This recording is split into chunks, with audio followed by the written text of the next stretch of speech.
ವಿಶೇಷ ಕಾರ್ಯಕ್ರಮಕ್ಕೆ ಸ್ವಾಗತ. ನಾನು ಅಜಿತ್ ಹನುಮಕ್ಕನವರ್. ಇವತ್ತಿನ ಕಾರ್ಯಕ್ರಮದಲ್ಲಿ ಸಾರಿ ಕಾವೇರಿಯ ಕೆಳಗಡೆ ಆಫ್ ದಿ ರೆಕಾರ್ಡ್ ಅನ್ನುವಂಥ ಒಂದು ನುಡಿಗಟ್ಟನ್ನು ನೀವು ನೋಡ್ತಾ ಇದ್ದೀರಿ.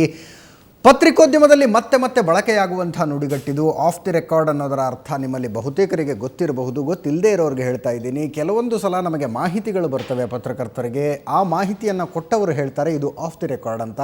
ದಯವಿಟ್ಟು ನನ್ನ ಹೆಸರನ್ನು ಎಲ್ಲೂ ಹೇಳಬೇಡಿ, ಹೀಗೆ ಕೊಟ್ಟಿರುವಂಥ ಮಾಹಿತಿ ಖಚಿತವಾಗಿದೆ, ಆದರೆ ಇದಕ್ಕೆ ಯಾವುದೇ ಸಾಕ್ಷಿಗಳನ್ನು ಕೊಡೋದಕ್ಕಾಗೋದಿಲ್ಲ ಅನ್ನುವ ಅರ್ಥದ ಮಾಹಿತಿ ಅದು. ಅಂಥದ್ದೇ ಮಾಹಿತಿ ಇವತ್ತು ಇಡೀ ದಿನ ಏನೇನಾಯಿತು, ಕಾವೇರಿ ನೀರನ್ನು ತಮಿಳುನಾಡಿಗೆ ಬಿಡಬೇಕೇ ಬೇಡವೇ ಅನ್ನೋದರ ಅಂತಿಮ ತೀರ್ಮಾನ ಇವತ್ತು ತೆಗೆದುಕೊಳ್ಳಲಾಗತ್ತೆ ಅನ್ನುವಂಥ ಮಾಹಿತಿ ನಿನ್ನೆ ಸಂಜೆಯಿಂದನೇ ಇತ್ತು. ಅದರ ಕೇಂದ್ರ ಸ್ಥಾನ ಆಗಿದ್ದಂಥದ್ದು ಮುಖ್ಯಮಂತ್ರಿಗಳ ನಿವಾಸ ಕಾವೇರಿ, ಅದು ಕೂಡ ಕಾವೇರಿಯೇ. ಅಲ್ಲಿ ನಡೆದಂಥ ಸಭೆ ಕ್ಷಣ ಕ್ಷಣಕ್ಕೂ ಬದಲಾಗ್ತಾ ಹೋಯಿತು. ಬೆಳಗ್ಗೆ 9 ಗಂಟೆಗೆ ಇದ್ದಂಥ ಮೂಡೇ ಬೇರೆ, ಆ ಸಭೆ ಮುಗಿಯುವ ಹೊತ್ತಿಗೆ ಬಂದಂಥ ಮೂಡೇ ಬೇರೆ. ಅನೇಕ ರೀತಿಯ ಬದಲಾವಣೆಗಳಾದಂಥದ್ದು. ಅಂತಿಮವಾಗಿ ನಿರ್ಧಾರ ಪ್ರಕಟಣೆಯಾದದ್ದು ಮಧ್ಯಾಹ್ನದ ಹೊತ್ತಿಗೆ ಸಚಿವ ಸಂಪುಟ ಸಭೆ ಮುಗಿದಾಗ.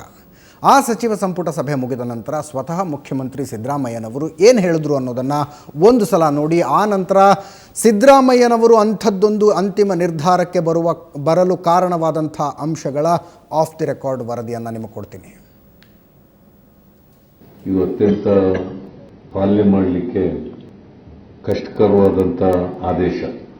ಆದರೆ ಸಂವಿಧಾನದ ಚೌಕಟ್ಟಿನಲ್ಲಿ ನಾವು ಕಷ್ಟಕರವಾದಂಥ ಆದೇಶ ಆಗಿದ್ರೂ ಕೂಡ ಸುಪ್ರೀಂ ಕೋರ್ಟ್ನಿಂದ ಒಂದು ಸಂವಿಧಾನಾತ್ಮಕವಾಗಿ ರಚನೆಯಾಗಿರ್ತಕ್ಕಂಥ ಸರ್ಕಾರ ಸರ್ವೋಚ್ಚ ನ್ಯಾಯಾಲಯದ ಆದೇಶವನ್ನು ಉಲ್ಲಂಘನೆ ಮಾಡೋದಾಗಲಿ ಅಥವಾ ತಿರಸ್ಕಾರ ಮಾಡೋದಾಗಲಿ ಕಷ್ಟದ ಕೆಲಸ, ಅದು ಸಂವಿಧಾನ ಬಾಹಿರ ಆಗ್ತದೆ.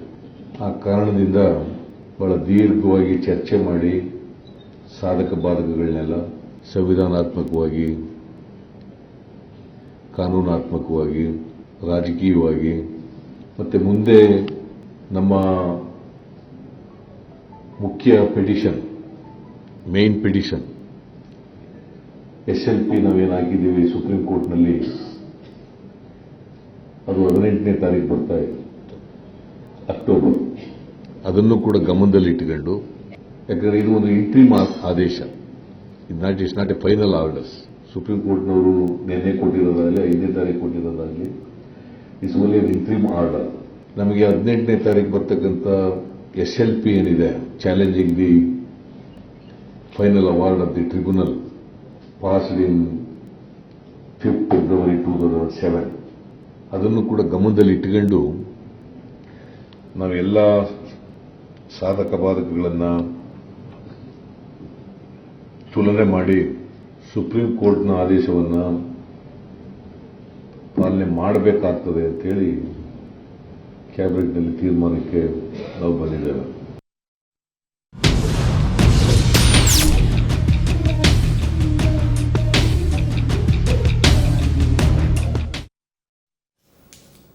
ಇದು ಸಂಪುಟ ಸಭೆಯ ನಂತರ ಮುಖ್ಯಮಂತ್ರಿಗಳು ಆಡಿದಂಥ ಮಾತಾಗಿತ್ತು. ಈ ಮಾತುಗಳನ್ನು ಸಿದ್ದರಾಮಯ್ಯನವರು ಹೇಳ್ತಾ ಇದ್ದರೆ ಅವರು ನಮ್ಮ ಕಣ್ಣಿಗಂತೂ ತುಂಬ ಹೆಲ್ಪ್ಲೆಸ್ ಆಗಿ ಕಾಣ್ತಾ ಇದ್ರು. ಯಾಕೆಂದರೆ ನಿನ್ನೆ ರಾತ್ರಿಯಿಂದ ನಡೀತಾ ಇರುವಂಥ ಬೆಳವಣಿಗೆಗಳ ಮೇಲೆ ಸುವರ್ಣ ನ್ಯೂಸ್ ಒಂದು ಕಣ್ಣಿಟ್ಕೊಂಡು ಕೂತ್ಕೊಂಡಿತ್ತು.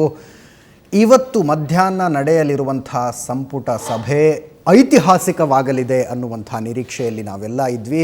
ಬೆಳಗ್ಗೆ ಯಾವಾಗ ಕಾಂಗ್ರೆಸ್ನ ಮಾರ್ಗದರ್ಶಕ ಮಂಡಳಿಯ ಹಿರಿಯರು ಒಬ್ಬೊಬ್ಬರಾಗಿ ಬಂದು ಕಾವೇರಿ ಮುಖ್ಯಮಂತ್ರಿಗಳ ನಿವಾಸ ಕಾವೇರಿಯಲ್ಲಿ ಸಭೆ ಸೇರೋದಕ್ಕೆ ಶುರು ಮಾಡಿದ್ರು, ಆನಂತರ ಸೀನ್ ಸ್ವಲ್ಪ ಬದಲಾಗ್ತಾ ಹೋದಂಥದ್ದು.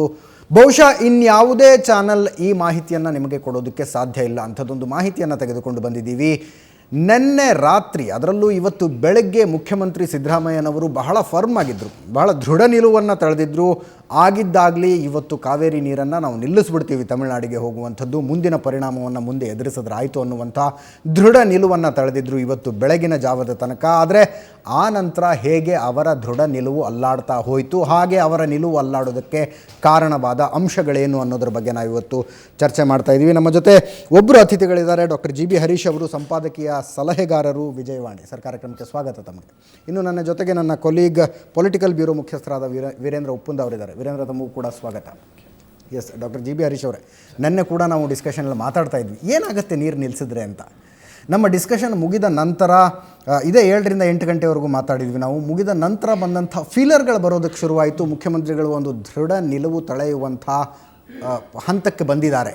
ಆಗಿದ್ದಾಗಲಿ ನೀರು ನಿಲ್ಲಿಸಿಬಿಡೋಣ ಅಂತ. ಬಹುಶಃ ನಮಗೂ ಕೂಡ ಸುದ್ದಿ ಬಂದಿರಬಹುದು. ಆದರೆ ಮಧ್ಯಾಹ್ನದ ಹೊತ್ತಿಗೆ ಸೀನೆ ಬದಲಾಗೋಯ್ತು. ಏನಾಗ್ತಿತ್ತು ಸರ್ ನೀರು ನಿಲ್ಲಿಸ್ಬಿಟ್ಟಿದ್ರೆ? ಇಲ್ಲ, ನನಗನ್ಸೋದು ಏನೂ ಆಗ್ತಿರಲಿಲ್ಲ. ನಾನು ನಿನ್ನೆ ಹೇಳಿದ್ದೀನಿ, ಇವತ್ತು ಹೇಳ್ತೀನಿ. ಯಾಕೆ ನಾನು ಸಂವಿಧಾನದ ತಜ್ಞ ಅಲ್ಲದೆ ಇರ್ಬೋದು, ಆದರೆ ಭಾರತದಲ್ಲಿ ನಾವಿರುವುದು ಒಕ್ಕೂಟ ವ್ಯವಸ್ಥೆಯಲ್ಲಿ. ಅಲ್ಲಿಂದನೇ ನನ್ನ ಇಡೀ ಮಾತನ್ನು ಮತ್ತೆ ಹೇಳುವಂಥದ್ದು. ಒಕ್ಕೂಟ ವ್ಯವಸ್ಥೆಯಲ್ಲಿ ತಮಿಳುನಾಡಿಗೆ, ಕೇರಳಕ್ಕೆ, ಪಾಂಡಿಚೇರಿಗೆ ಅಥವಾ ಯಾವುದೇ ರಾಜ್ಯಕ್ಕೆ ಏನು ಹಕ್ಕಿದೆಯೋ ಆ ಎಲ್ಲ ಹಕ್ಕುಗಳು ನನಗೆ ಸಂವಿಧಾನವೇ ಕೊಟ್ಟಿದೆ. ಹಾಗಾಗಿ ಕುಡಿಯುವ ನೀರನ್ನು ಯಾವ ಕೋರ್ಟು ಕಿತ್ಕೊಳ್ಳೋಕ್ಕಾಗಲ್ಲ. ಆ ಆಧಾರದ ಮೇಲೆ ಇವ್ರು ಹೋಗಿದ್ದಿದ್ರೆ ಇವತ್ತು ಸಿದ್ದರಾಮಯ್ಯನವರು ಹೀರೋ ಆಗ್ಬಿಡ್ತಾ ಇದ್ರು. ತುಂಬಾ ಒಳ್ಳೆ ಮಾತನ್ನ ಹೇಳಿದ್ರಿ. ಮುಖ್ಯಮಂತ್ರಿ ಸಿದ್ದರಾಮಯ್ಯನವರು ರಾಜ್ಯದ ಜನರ ಕಣ್ಮನಿ ಆಗುವಂತಹ ಒಂದು ಗೋಲ್ಡನ್ ಅಪಾರ್ಚುನಿಟಿಯನ್ನ ಕಳ್ಕೊಂಡ್ರಿ. ಇವತ್ತು ಬಂಗಾರದಂಥ ಅವಕಾಶ ಇತ್ತು ಅವರ ಎದುರಿಗೆ. ಹೋಗೋದಾಗಿದ್ರೆ ಏನು ಹೋಗ್ಬೋದಿತ್ತು? ಇಲ್ಲ, ಏನು ಇಲ್ಲ, ಹೋಗಿ ವಾಪಸ್ ಬರ್ತಾ ಇತ್ತು ಇವರಿಗೆ. ಏನು ಅಧಿಕಾರ ಹೋಗಿದ್ದಿದ್ರೆ ಏನಾಗ್ತಿತ್ತು? ಒಂದು ರಾಜ್ಯಪಾಲರ ಆಡಳಿತ ಬರ್ತಾ ಇತ್ತು, ರಾಷ್ಟ್ರಪತಿ ಆಡಳಿತ.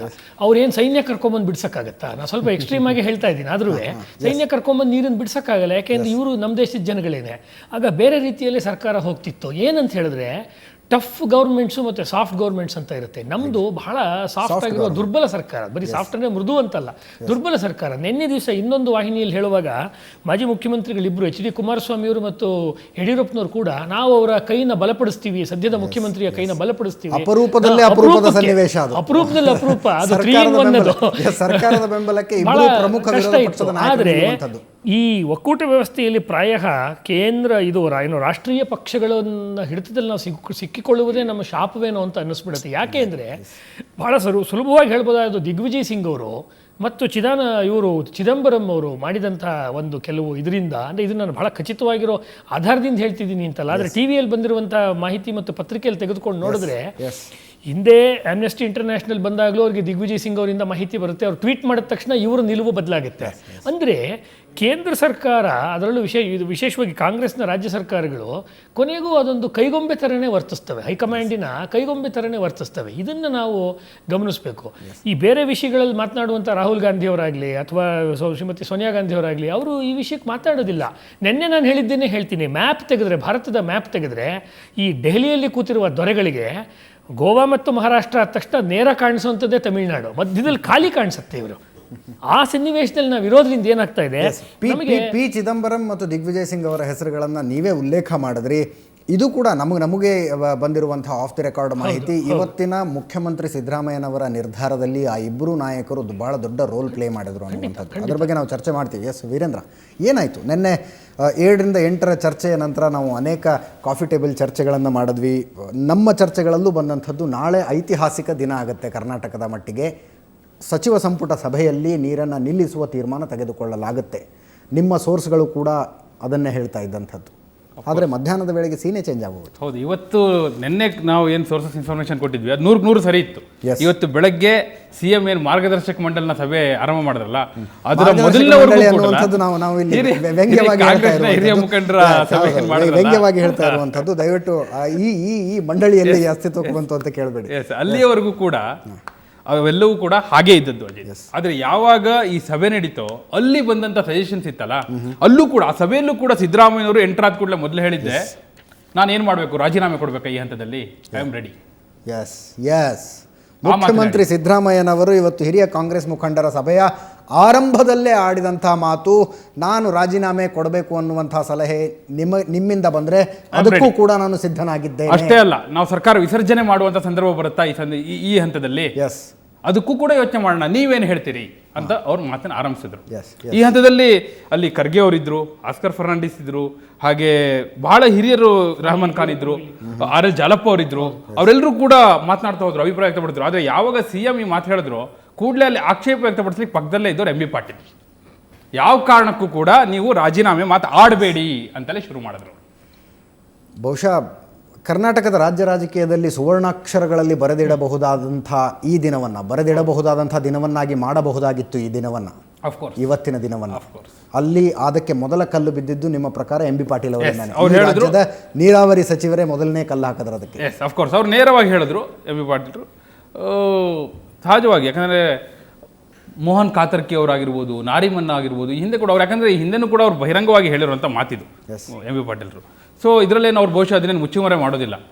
ನಾವು ಸುಪ್ರೀಂ ಕೋರ್ಟ್ನ ಆದೇಶವನ್ನು ಪಾಲನೆ ಮಾಡಬೇಕಾಗುತ್ತೆ ಅನ್ನೋದು ಈಗ ಅಂತಿಮವಾಗಿ ತೀರ್ಮಾನ ಆಗಿರೋದು ಅದೇ. ಎಂ ಬಿ ಪಾಟೀಲ್ರನ್ನ ನೀವು ಈಗ ಫೋನಾಗಿ ತೊಗೊಂಡ್ರೆ ಅದನ್ನು ಹೇಳ್ತಾರೆ ಅವರು, ನಾವು ಸುಪ್ರೀಂ ಕೋರ್ಟ್ನ ಆದೇಶ ಪಾಲನೆ ಮಾಡಬೇಕು, ನೀರು ಬಿಡಲೇಬೇಕು, ಹಾಗಿದ್ರೆ ಮಾತ್ರ ನಾವು ವಾದ ಮಾಡ್ಲಿಕ್ಕೆ ಸಾಧ್ಯ ಅಂತಲಿ ಅದೇ ಮಾತನ್ನು ಎಂ ಬಿ ಪಾಟೀಲ್ರು ಅಲ್ಲಿ ಹೇಳಿದರು ಅನ್ನುವಂಥದ್ದು. ಈಗ ನಮ್ಮ ವೀಕ್ಷಕರಿಗೆ ಗೊತ್ತಿರಲಿ, ನಮ್ಮ ಈ ಚರ್ಚೆಯ ಕೆಳಗಡೆ ಕೆಲವು ಟೆಕ್ಸ್ಟ್ಗಳನ್ನು, ಗ್ರಾಫಿಕ್ ಟೆಕ್ಸ್ಟ್ಗಳನ್ನು ನೀವು ನೋಡ್ತಾ ಇದ್ದೀರಿ. ಗ್ರಾಫಿಕ್ ಟೆಕ್ಸ್ಟ್ನಲ್ಲಿ ಮುಖಂಡರ ಹೆಸರುಗಳು ಬರುತ್ತೆ, ಅದರ ನಂತರ ಅಲ್ಲಿ ನಡೆದಂಥ ಬೆಳವಣಿಗೆಗಳು ಬರುತ್ತೆ.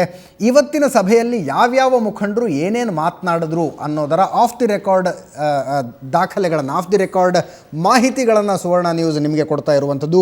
ಎಂ ಬಿ ಪಾಟೀಲ್ ಏನು ಹೇಳಿದ್ರು, ವಿ ಎಸ್ ಉಗ್ರಪ್ಪ ಏನು ಹೇಳಿದ್ರು, ಡಿ ಕೆ ಶಿವಕುಮಾರ್ ಏನು ಹೇಳಿದ್ರು, Mallikarjuna Kharge, Kagodu Thimmappa, B K Hariprasad, Oscar Fernandes, Veerappa Moily, R L Jalappa, Ramesh Kumar ಮತ್ತು ರೆಹಮಾನ್ ಖಾನ್ ಇವರೆಲ್ಲ ಏನೇನು ಮಾತಾಡಿದ್ರು ಅನ್ನುವ ವಿವರಗಳನ್ನು ನೀವು ನೋಡ್ತಾ ಇದ್ದೀರಿ. ಇವ್ರು ಯಾರು ಕೂಡ ನಮಗೆ ಈ ವಿಷಯ ಹೇಳಿಲ್ಲ. ಇವ್ರು ಯಾರು ಕೂಡ ಈ ವಿಷಯ ಹೇಳಿಲ್ಲ. ಮುಖ್ಯಮಂತ್ರಿಗಳು ಮತ್ತು ಅವರ ಇಂಟೆಲಿಜೆನ್ಸ್ನವರು ನಮ್ಮ ಬೆನ್ನು ಹತ್ತೋದು ಬೇಡ, ಇನ್ನು ಯಾರು ಮಾಹಿತಿ ಕೊಟ್ಟರು ಇವರಿಗೆ ಅನ್ನುವಂಥದ್ದು ಇದು ಆಫ್ ದಿ ರೆಕಾರ್ಡ್ ಬಂದಿರುವಂಥ ಮಾಹಿತಿ. ನಿಮಗೆ ಗೊತ್ತಿರಲಿ, ಇವತ್ತಿನ ಸಭೆಯಲ್ಲಿ ಮುಖ್ಯಮಂತ್ರಿಗಳ ಬೆಂಬಲಕ್ಕೆ ನಿಂತಂಥವರು ಒಬ್ಬ ಮಂತ್ರಿ, ಕೇವಲ ಒಬ್ಬ ಸಚಿವರು ಮಾತ್ರ ಮುಖ್ಯಮಂತ್ರಿಗಳಿಗೆ ಫರ್ಮ್ ಆಗಿ ಅವರ ಬೆಂಬಲಕ್ಕೆ ನಿಂತರು. ಆಗಿದ್ದಾಗಲಿ ಸರ್, ನೀರನ್ನು ನಿಲ್ಲಿಸ್ಬಿಡೋಣ, ಮುಂದೆ ಬಂದಿದ್ದನ್ನು ಅನುಭವಿಸೋಣ, ರಾಜ್ಯದ ಜನ ನಮಗೆ ಬೆಂಬಲ ಕೊಡ್ತಾರೆ ಅನ್ನುವಂಥ ಮಾತನ್ನು ಹೇಳಿದರು. ಹಾಗೆ ಒಬ್ಬ ಸಚಿವರು ಹೇಳಿದರೆ ಉಳಿದವರು ಒಂದು ಸುಮ್ಮನಿದ್ರು ಅಥವಾ ನೀರು ನಿಲ್ಲಿಸೋದು ಬೇಡ ಅಂತ ಹೇಳ್ತಾ ಇದ್ರು. ಹಾಗಾದರೆ ಹಾಗೆ ಮಾತನಾಡಿದಂಥವ್ರು ಯಾರ್ಯಾರು?